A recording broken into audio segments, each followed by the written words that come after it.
بسم الله الرحمن الرحیم. السلام علیکم ګرانو کتونکو، زه یم خالد نذیر، چیف سیکریټري اوازې نوشهره. یو پیغام ستاسو بیا په خدمت کې حاضر یم. نن د کرونا حوالې سره یو پیغام بیا تاسو سره زه خبرې کول غواړم.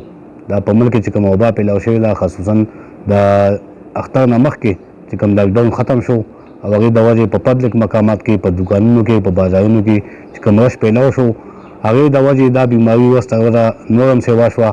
په نوخا کې خصوصا ډېر اهم شخصیات د دې نه متاثره شو چې پکې زموږ د نوخا PK63 MPA میا جمشیدین کاکا خیل، الله دې د هغه مغفرت نصیب کړي، پکې وفات شو. دې نه علاوه زموږ بل ښه ملګری د پاکستان مسلم لیګ نون ترجمان اختیارالدین صاحب، د هغه چونکې شکر الحمدلله هغه نن ټسټ رپورټ چې کوم دی هغه نیګیټیو راغلو. هغه 14 ورځې په قرنطینه کې تېر کړي او ماشاءالله صحتمند شو. موږ هغه ته مبارکي په دې د هغه باندې ورکوو چې د هغه نیګیټیو راغلو. او دې نه علاوه نن چې کوم دی یو بل رپورټ ملاو شو چې سابقه MPA خلیل عباس هغه هم د دې وایرس نه متاثره شوی دی. د هغه رزلټ هم چې کوم دی نو پازیټیو راغلی دی. الله دې هغه هم صحت ورکړي او دعا کوو چې خدای پاک دا ټوله وبا چې کومه په دې ملک کې، په دې دنیا کې پیلاو شوې ده، دا دې الله پاک په خپل رحم کرم سره ختمه کړي. حکومت لګیا دی بار بار عوامو ته دا اپیل کوي چې احتیاطي تدابیر اپناو کړي، او زموږ عوام هم په دې څیز باندې لکه ډېر پروا نه ساتي. نو زه خپل د دې اوازې نوشهره پلیټفارم نه دوی ته دا ریکویسټ کوم چې حکومت طرفه چې کوم احتیاطي تدابیر دي په هغې دې عمل وکړي، ځان هم بچ کړي، خپل بچي دې محفوظ کړي او بل ته دې نقصان نه ورکوي. احتیاطي تدابیر دي کوم اختیار کړي، کوم چې د ماسک استعمال دی، د دستانو استعمال دی، د لاس وینځلو استعمال دی، هغه شی اپناو کړي. انشاءالله دا دغه په خپله ختم شي. نو عوامو له پکار دي چې خپلو کې سماجي فاصلې ساتي، ماسک استعمالوي، ګلبز استعمالوي. او لکه دا د یو کس یا د حکومت خبره نه ده، دا هغه شعري خبره ده کوم چې په پاکستان کې اوسېږي، کوم زموږ په خیبر پښتونخوا کې اوسېږي، په نوخا کې اوسېږي. نو لهذا خپل ځان محفوظ کړئ، د دې وبا نه ځان محفوظ کړئ، دا چې آینده نسل زموږ محفوظ شي. چې موږ محفوظ شو، آینده نسل به زموږ په خپله محفوظ شي. ګرانو مینوالو، دې وخت کې موږ سره په لاین باندې د پاکستان مسلم لیګ نون صوبایي ترجمان اختیارالدین صاحب چې پرون د کرونا رپورټ چې کوم دی نیګیټیو راغلو، موږ هغه ته په دې باندې مبارکباد ورکړو. هغه سره موږ خبره په دې حوالې سره خبرې کړو چې څه ویل غواړي. اختیارالدین صاحب، موږ ډېر شکرګزار یو ستاسو په صحت باندې چې پرون ستاسو رپورټ نیګیټیو راغلو. څه ویل غواړئ؟ قوم ته څه پیغام ورکول غواړئ؟ د خپل حلقې عوام ته څه پیغام ورکول غواړئ؟ تاسو موږ سره په لاین یو څه ویل غواړئ؟ ډېره مهرباني خالد بھائی.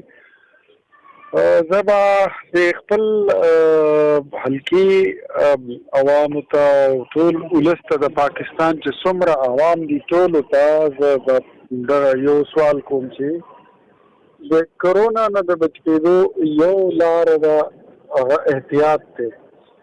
کرونا یقینا ځینې خلک به لا اوس هم نه پوهېږي چې یاره دا څومره خطرناک دی یا څومره دا موضوع دی. زه به دومره وایم چې سر درد یوازې هېڅ څیز نه دی، خو دې سره چې تبه راشي او بیا په هغې کې شدت راشي، بیا د مرۍ خرابه شي، بیا د بدن دردونه شروع شي او هغه دردونه مزید شدت واخلي، بیا ستا خېټه هم خرابه شي، بیا ستا ساه هم لنډه تنګه کېږي، نو کرونا نه لویه بلا جوړه شي. او چې په چا کې حال لري مخکې نه بیماری وي، د هغو دپاره دا بیا ډېر موضوع دی.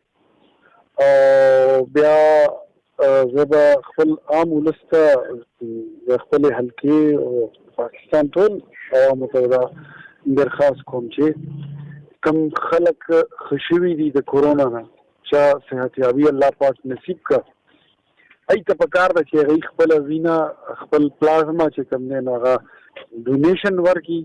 زما خپله انشاءالله اراده ده زه به ډونیشن ورکوم خپله بلډ، چې هغه هر څومره مریضانو لپاره کافي وي، چې نورو خلکو ته الله پاک شفا ورکړي.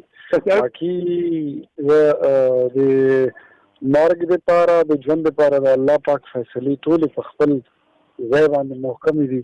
خو زه د خپل ولس، د عوام، د خپلې حلقې د خلکو، د ټولو دوستانو، عزیزانو، رشتهدارو، د مسلم لیګ نون د کارکنانو، د هغې نظریاتي ملګرو زه شکرګزار یم چې د چا په زرګونو لکونو دعاګانې زما سره وي او د هغوی د دعاګانو په برکت سره زه شفایاب شم. د کرونا حوالې سره چې حکومتي کوم اقدامات دي تاسو خالد نذیر صاحب کرونا چې ځان ته څومره یو موذي مرض دی، د کرونا نه زیات موذي موجوده حکومت دی. د هغې وجه دا ده چې ډاکټر په فرنټ لاین باندې دی، ډاکټر ته دستانه، سرکاري ماسک، پرسنل پروټیکشن اکوپمنټ، ګیر، دستانې، ماسکونه، سینیټایزر، دا څیزونه نه دي حواله شوي. ډاکټران آیا روز چې کوم دی هغوی استعفا ورکوي لګیا دي. ډاکټران جنګ له تیار دي، خو بغیر جنګ نه خو که ته فوجي هم لېږي بغیر جیتري نه هغه مورچې ته نه ځي. نو ډاکټر ته بغیر اکوپمنټ نه د کرونا مریض ته څنګه ور مخامخ کوي؟ او زمونږ ډاکټرانو باندې افرین چې بیا هم ورځي او ځان یې پرې مړ کړو. دا د په سوونو ډاکټران زمونږ چې کوم دی مړه شول، په سوونو چې کوم دی هغه لا بیماران دي، مریضان دي. بیا د NDMA وایي چې په یو مریض باندې 25 लाख روپو خرڅه راغله. ما باندې زما د ایستې هغه 15 لکه روپۍ کم دي، هغه دې راکړي ماله چې زه دلته په غریبانانو کې وویشم.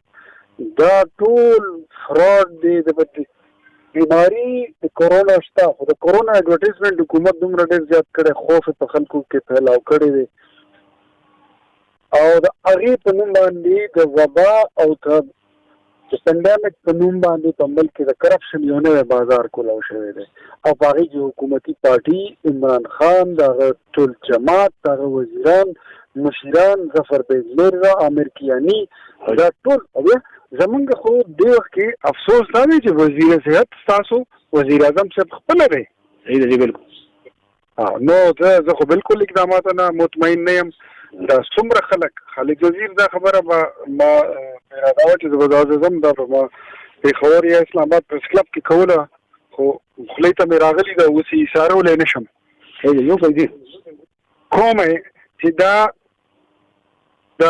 څومره خلک چې مړه شول د کورونا، که د حکومت انتظامات په خپل ځای باندې پوره وي، خلکو حفاظتي SOPs دی په ټایم باندې غشته وي، په ټایم باندې په ړومبو ورځو کې 15-14 ورځې لاکډاون شوی وي، نو هېڅ به هم نه وو.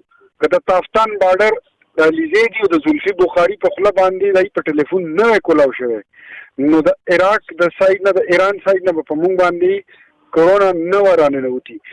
او د ټول انتظامات که ښه شوی وی، هغې نه پس څوک مړه کېدل، نو دا ټول شهیدانو او موږ به دا چې دا وبا یې وړل. خو چې حکومت خپله ذمهداري پوره نه کړه، نو زما دا وینا ده چې دا څومره خلک په دې کرونا وایرس او دې وبا کې مړ شول، شهیدان شول، د دې قاتلان چې کوم دی دا موجوده حکمرانان دي، دا قاتلان دي. ډېره مننه اختیاري صاحب، تاسو اواز نوشره ټاک شو کې خپل ټایم ورکړو او عوام ته پیغام ورکړو. ډېره مننه انشاءالله تاسو موږ دا وختاً فوقتاً په رابطه کې. ډېره مهرباني، شکریه. السلام علیکم. کتونکو دا موږ سره اختیاري صاحب دا چونکې هم د کرونا نه متاثره شوی، پرون د دې رپورټ چې کوم دی انیګیټ راغلو، دا د الله پاک ډېر شکر دی. نو تاسو له هم پکار چې دې څیز کې مکمل احتیاط وکړئ او عوامو حکومتي چې کوم اقدامات دي. موږ سره د پاکستان مسلم لیگ صوبایي ترجمان اختیاري صاحب چې زموږ ډېر ښه ملګری هم دی، هغه هم د کرونا نه متاثره شوی، هغه رپورټ پرون شکر الحمدلله نیګیټ راغلو. موږ په هغې باندې ورته مبارکباد ورکړو چې یو نوی ژوند ورته میلاو شو. ګرانو کتونکو، تاسو خپل هم ځان د دې وبا نه سیف وساتئ. کوم چې حکومتي تدابیر دي د حکومت د طرفه احتیاطي، په هغې باندې عمل درآمد وکړئ او لکه ای چې څه وایي هماغه دغه طریقې اپناو کړئ. انشاءالله تاسو به محفوظ وي، ستاسو بچي به محفوظ وي. انشاءالله تر بلې ټاک شو پورې زه خالد تاسو اجازه